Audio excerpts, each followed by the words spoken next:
அம்மாச்சி கிச்சனில் ஒரு சுண்டல் செய்யலாம், பார்க்கலாம் வாங்க. அதுக்கு தேவையான பொருள்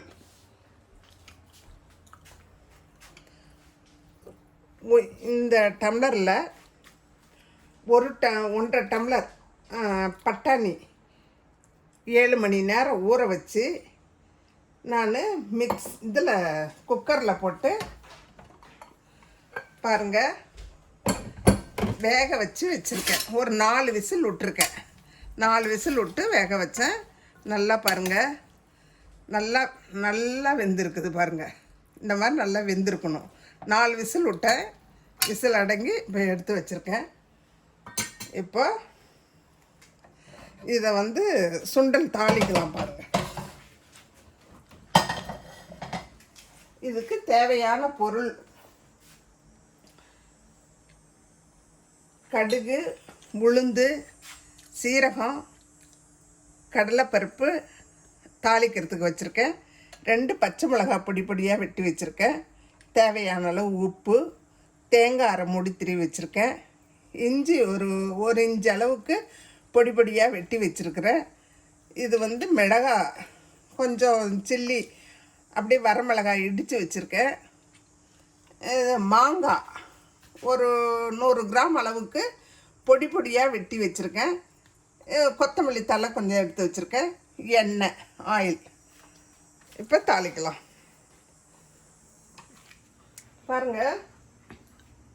2 ஸ்பூன் எண்ணெய் நல்லா காய்ஞ்சிடுச்சு. இப்போ இதில் கடுகு, உளுந்து, கடலைப்பருப்பு, சீரகம் எல்லாமே போடுறேன்.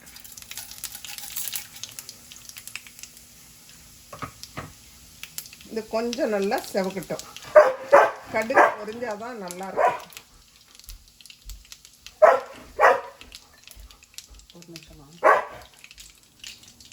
பாருங்கள், கடுகு பொரிஞ்சிருச்சு. இந்த சில்லியை போடுறேன், வரமிளகாய். இது அது போட்டதும் இது இஞ்சி,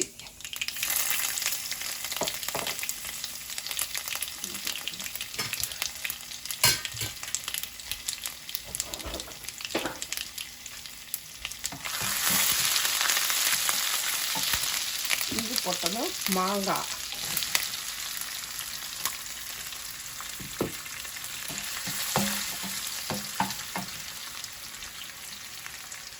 பாருங்கள். நான் பட்டாணியில் கொஞ்சம் உப்பு போட்டிருக்கேன். இதுலேயும் கொஞ்சம் உப்பு, இதுக்கு தேவையான அளவு.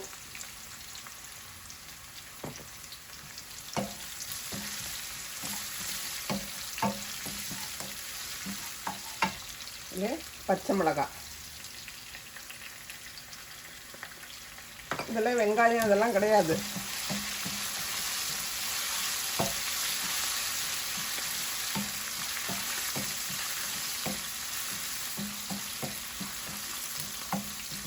பட்டாணி மாங்காய் சுண்டல்.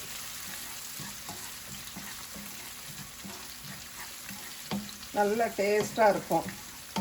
இந்த நம்மளுக்கு மாங்காய் இல்லை அப்படின்னா நம்ம இதெல்லாம் தாளிச்சிட்டு அடுப்பை ஆஃப் பண்ணிவிட்டு ஒரு அரை எலுமிச்சம்பழத்தை புழிஞ்சு விட்டுக்கலாம், மாங்காய் இல்லைன்னு சொன்னால். இதில் கொஞ்சம் தேங்காய், அதெல்லாம் கொஞ்சம் பண்ணுங்க. மாங்காய் கொஞ்சம் வதங்க பண்ணுங்க.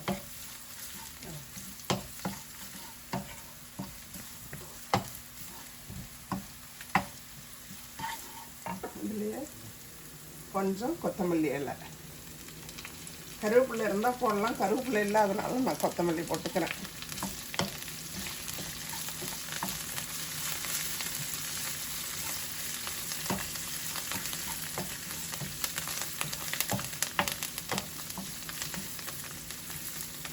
இது ஒரு கொஞ்சோண்டு பெருங்காய பொடி,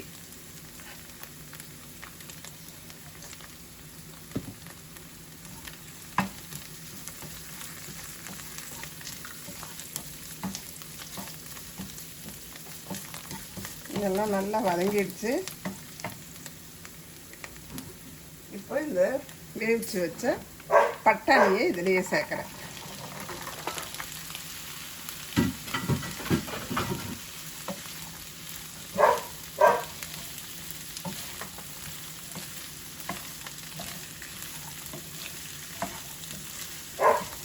நம்ம சுண்டல் வந்து சாப்பிட்றதுக்கு இது ஒரு வித்தியாசமான சுவை.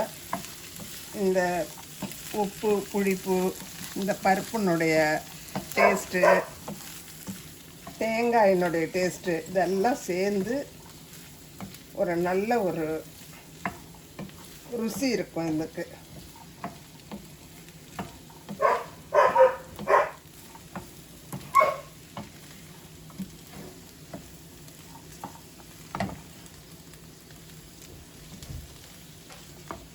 உப்பு பத்தலை.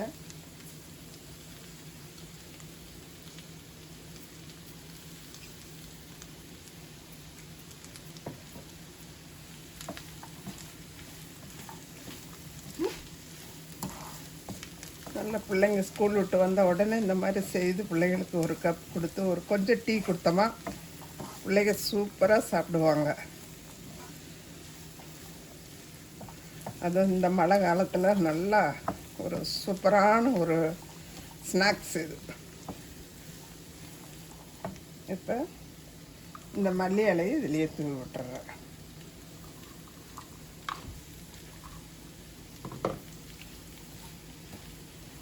இன்னொரு விதமாக நான் செய்து இன்னொரு நாளுக்கு போட்டு காட்டுறேன். அது பருப்பில் செய்கிறது, மாங்காய் போடாமல்.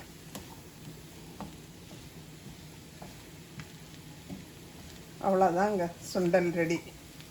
மசாலா சுண்டல். இந்த மாதிரி நீங்களும் செய்து பாருங்கள். செய்து பார்த்துட்டு உங்கள் கமெண்ட்டை சொல்லுங்கள். லைக் பண்ணுங்கள், ஷேர் பண்ணுங்கள். மறக்காத சப்ஸ்கிரைப் பண்ணாதவங்க சப்ஸ்கிரைப் பண்ணுங்கள். தேங்க்யூ.